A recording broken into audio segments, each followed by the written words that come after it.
आज हम आपको एक ऐसे वन व्हीलर से मिलवाने जा रहे हैं जिनका एक बाजू नहीं है और दोनों पाँव बहुत बुरी तरह से मुतासिर हो चुके हैं, लेकिन इन्होंने अपनी कमजोरी को मजबूरी नहीं बनने दिया। वन व्हीलिंग करना कानूनन जुर्म है, पुलिस रोक लेती होगी। आप कई दफ़ा उन्होंने मुझे मारा भी है, पर हम क्या कर सकते हैं क्योंकि गैर कानूनी है ये काम।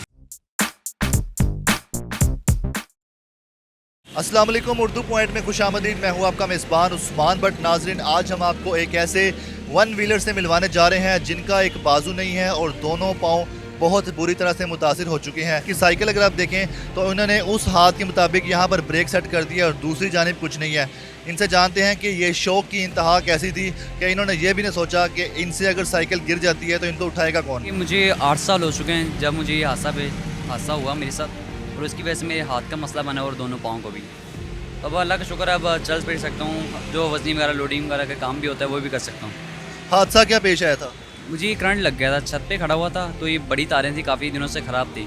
तो हमने कई दफ़ा वापडा वालों को कहा भी है ये ठीक करवाएं, वो कह रहे थे हम करवा देंगे, पर उन्होंने ठीक नहीं करवाई। और एक दिन छत पे खेल रहे थे तो बड़ी तार टूटी, वो सीधा हाथ पे लग गई, उसकी वजह से ये हादसा हुआ। ठीक है, उस हादसे के बाद जब आप हॉस्पिटल गए तो किस तरह आपके बाजू के साथ ये माजरा पेश आया?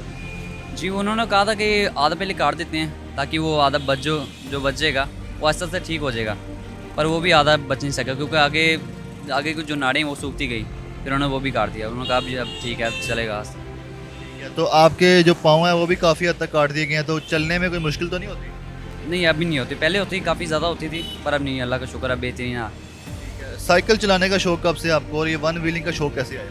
मुझे ये बचपन से था। मैंने कई दफ़ा अपने बड़े भाइयों को कहा मुझे साइकिल ले दें, वो कहते थे नहीं ये लाहौर है, यहाँ पे पीछे से कोई गाड़ी मार के कह देता है यार नहीं ऐसा नहीं होता, आप लोग साइकिल ना दें। मेरे बड़े भाई मुझे साइकिल नहीं लेके देते थे। बहरहाल जब मुझे करंट लगा तो मेरे बड़े भाई ने कहा जो नुकसान होना था वो तो हो चुका है, अब इसे साइकिल ले दें। और तब से मुझे शौक था, मैंने व्हीलिंग वगैरह करनी शुरू की अपने दोस्तों के साथ, अपने कज़नों के साथ। और अल्लाह का शुक्र काफ़ी अच्छा व्हीलर हूँ, और मुझे मोहल्ले के काफ़ी लड़के व्हीलर कहते हैं। साइकिल की वन व्हीलिंग का शौक आपने वहाँ से सीखा है, लेकिन ये शौक आपको क्यों आया? कुछ मुस्तकबिल में करना चाहते हो आप?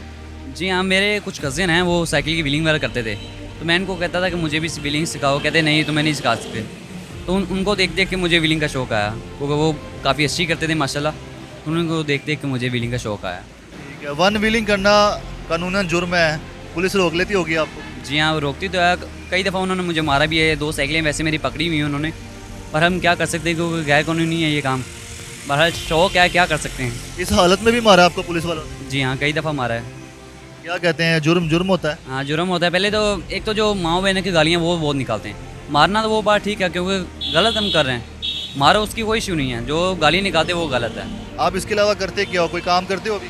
जी हाँ, मैं मास्टर चाइल्ड के शोरूम पे काम करता हूँ, तारिक सेंस उनका नाम है, वहाँ पे काम करता हूँ, लोडिंग का भी, किचन का भी और सफाई वगैरह का भी।